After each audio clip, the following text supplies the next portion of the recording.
ఆచి చికెన్ మసాలా. మరి పాలమూరు జిల్లా కాంగ్రెస్ లో అంతర్గత పోరు మరోసారి భగ్గుమంది. అసెంబ్లీ ఎన్నికల నాటి నుంచి కొనసాగుతున్న వర్గ విభేదాలు తాజాగా నేతల బహిరంగ వ్యాఖ్యలతో మరోసారి తెరపైకి వచ్చాయి. గతంలో అసంతృప్తులను చల్లార్చేందుకు అధిష్టానం నామినేటెడ్ పదవులు కట్టబెట్టిన నేతల మధ్య దూరం మాత్రం తగ్గలేదన్న చర్చ జరుగుతుంది. వనపర్తి నుంచి జడ్చర్ల గద్వాల్ వరకు కాంగ్రెస్లో వర్గపోరు పార్టీకి తలనొప్పిగా మారుతుందా? సీఎం రేవంత్ రెడ్డి సొంత జిల్లాలోనే నేతలు ఇలా వర్గపోరుతో రచ్చకెక్కడం హాట్ టాపిక్ అవుతుందా?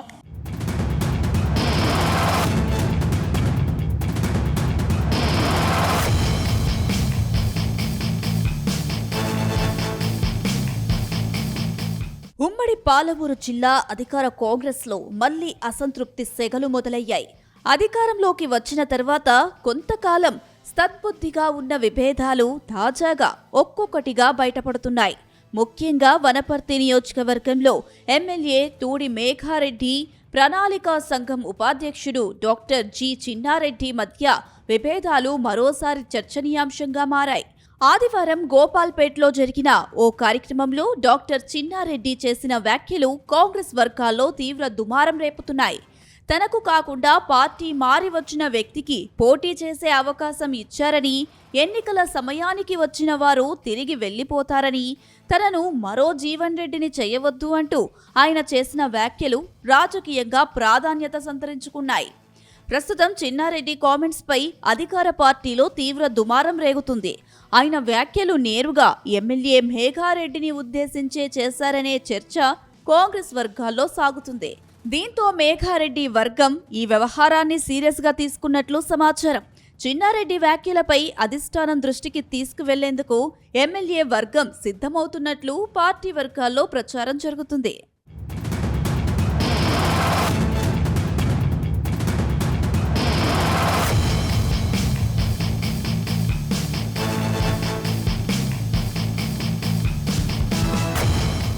ఇటీవలే జగిత్యాలలో కాంగ్రెస్ నేత జీవన్ రెడ్డి తిరగబడ్డారు. అధికార పార్టీకి గుడ్ బై చెప్పేసి ఆయన కారు పార్టీలో చేరారు. ఆయన పార్టీ మారకముందు అధికార పార్టీని ముప్పు తిప్పలు పెట్టే ప్రయత్నం చేశారు.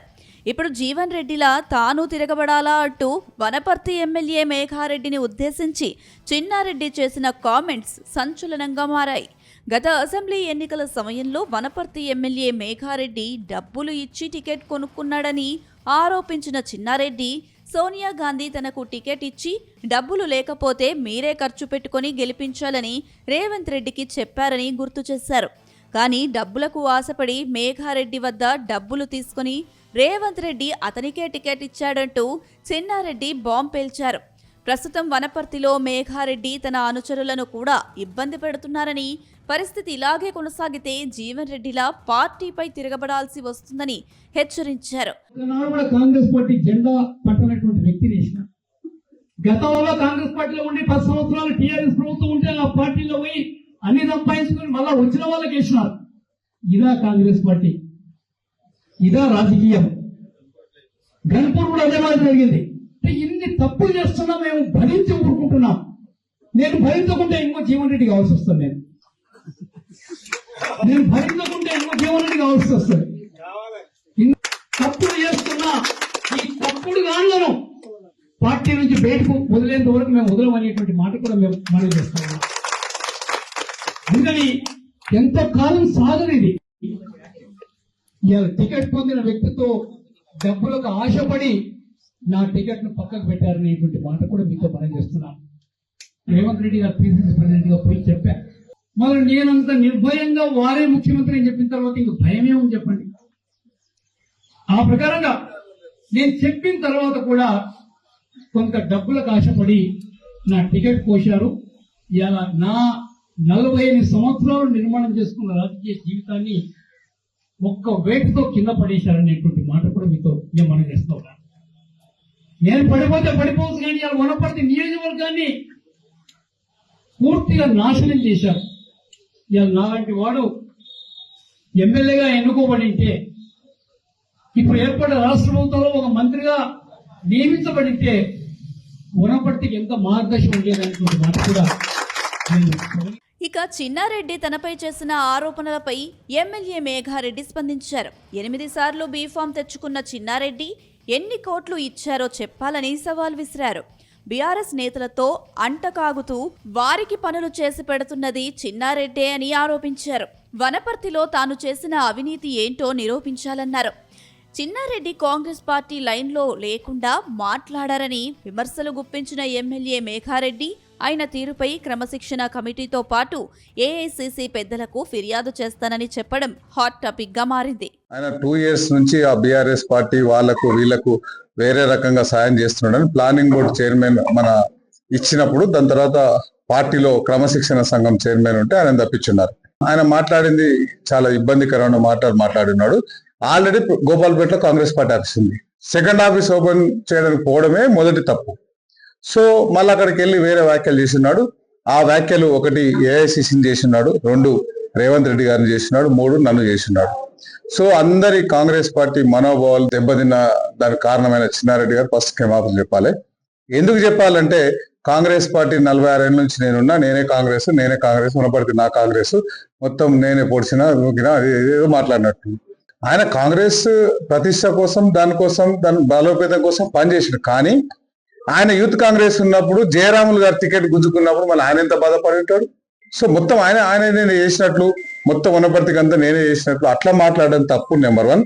నెంబర్ 2, ఏఐసిసి అంటే ఆయనకు బీఫామ్ ఇస్తే సోనియా గాంధీ గారు రేవంత్ రెడ్డి గారు ఆ రోజు పిసిసి అధ్యక్షులు ఉండి అక్కడున్న ఏఐసిసి పరిశీలకులు ఇక్కడున్న పిసిసి పరిశీలకు పైసలు తీసుకొని బీఫామ్ మార్చింది అన్నాడు. దానికి నేనేం చెప్తున్నంటే ఆయనకు 8 సార్లు కాంగ్రెస్ పార్టీ బీఫామ్ ఇచ్చింది. ఎన్ని పైసలు ఇచ్చిండు ఏఐసిసికి, పిసిసికి? అది తప్పు కదా. కాంగ్రెస్ పార్టీ లైన్ లో ఉన్నాడు, కాంగ్రెస్ పార్టీ సీనియర్ కార్యకర్త అన్నట్టు ఆయన అధిష్టానాన్ని తప్పుపట్టే స్టేజ్కి, ముఖ్యమంత్రిని తప్పుపట్టే స్టేజ్కి ఆయన విషయానికి వస్తే అట్లా డబ్బులు ఆయనకి ఇస్తేనేమో డబ్బులు ఇవ్వకుండా ఇచ్చినట్లు, వేరే వాళ్ళకి ఇస్తే డబ్బులు ఇచ్చినట్లు దాన్ని మేము ఖండిస్తున్నాం. మరోవైపు జడ్చర్ల ఎమ్మెల్యే జనంపల్లి అనిరుద్ రెడ్డి వ్యవహారం కూడా కాంగ్రెస్ లో చర్చకు దారితీస్తుంది. తన నియోజకవర్గ అభివృద్ధికి నిధులు కేటాయించాలంటూ సొంత ప్రభుత్వంపైనే అసంతృప్తి వ్యక్తం చేసిన ఆయన తాజాగా మునుగోడు ఎమ్మెల్యే కోమటిరెడ్డి రాజగోపాల్ రెడ్డికి మద్దతుగా మాట్లాడడం కొత్త రాజకీయ చర్చకు తెరలేపిందే. ఎమ్మెల్యే అనిరుద్ రెడ్డి వైఖరి పార్టీ ప్రతిష్టకు ఇబ్బందికరంగా మారుతుందనే అభిప్రాయాలు కాంగ్రెస్ వర్గాల్లో వ్యక్తమవుతున్నాయి. అధికార పార్టీకి చెందిన ఎమ్మెల్యేలు బహిరంగంగా తమ అసంతృప్తిని వ్యక్తం చేయడం ప్రతిపక్షాలకు రాజకీయ అస్త్రంగా మారుతుందన్న ఆందోళన కూడా వ్యక్తమవుతుంది. జోలికొస్తే మాత్రం ఊరుకునేదే లేదు, వ్యతిరేకంగా మాట్లాడలేదు. ఏదైతే నేను ఇప్పుడు అవినీతి పైన మాట్లాడినాను, ఆయన కూడా అవినీతి పైన మాట్లాడినాడు. అవినీతి పైన మాట్లాడి మన పార్టీ బాగుండాలని మాట్లాడినాడు. నాకు ఎక్కడ తప్పనేది మాత్రం అనిపించలేదు. రాజగోపాల్ రెడ్డి అనేటోడు ఒక పర్వతం అంటే ఒక వాల్కానో. ఆయన కోపం వచ్చిందంటే అది అగ్ని పర్వతం బర్స్ట్ అయినట్టు బర్స్ట్ అవుతుంది. ఆయన ఎప్పుడైనా కానీ మంత్రి పదవి కోసం నాకు కావాలని చెప్పి కొట్లాడలేదు, అడగలేదు. 2.5 సంవత్సరాలు అయింది. అవి అయ్యి ఉంటే అప్పుడే కొట్లాడుతుండే. ఆయన ప్రజల గురించి ఇష్యూస్ పైన అడుగుతున్నాడు. దానికి తప్పేం లేదు. నేను కూడా చాలాసార్లు ఇష్యూస్ గురించి మాట్లాడినాను. ఇష్యూస్ ఉన్నాయి, అది మేము ఇష్యూస్ కరెక్ట్ చేసుకుంటే మా పార్టీకే మంచి పేరు వస్తుంది కదా. ఇక గద్వాల నియోజకవర్గంలో ఎమ్మెల్యే బండ్ల కృష్ణమోహన్ రెడ్డి, గొర్రెల పెంపకందారుల అభివృద్ధి సమాఖ్య చైర్పర్సన్ సరితా తిరుపతయ్య మధ్య కొనసాగుతున్న విభేదాలు కూడా పూర్తిగా సమసిపోలేదన్న చర్చ ఉంది. ప్రస్తుతం పరిస్థితి సద్దుమణిగినట్లు కనిపిస్తున్నా అంతర్గతంగా మాత్రం విభేదాలు కొనసాగుతున్నాయనే ప్రచారం జరుగుతుంది. ఇలా వనపర్తిలో మాటల యుద్ధం, జడ్చెర్లలో ప్రభుత్వంపై అసంతృప్తి, గద్వాలలో వర్గ విభేదాలు, ఇలా ఉమ్మడి పాలమూరు జిల్లాలో కాంగ్రెస్లో ఒక్కొక్కటిగా సమస్యలు బయటపెడుతున్నాయి. అధికారంలో ఉండి పాలనపై దృష్టి పెట్టాల్సిన సమయంలో సొంత పార్టీ నేతల మధ్య బహిరంగ విమర్శలు చోటు చేసుకోవడం కార్యకర్తల్లో ఆందోళన కలిగిస్తోంది. ముఖ్యంగా పార్టీ అంతర్గత సమస్యలను పార్టీ వేదికలపైనే పరిష్కరించుకోవాల్సిన నేతలు బహిరంగంగా విమర్శలు చేసుకోవడం వల్ల ప్రతిపక్షాలకు అవకాశం కల్పిస్తున్నారనే అభిప్రాయాలు సీనియర్ నేతల్లో వ్యక్తమవుతున్నాయి.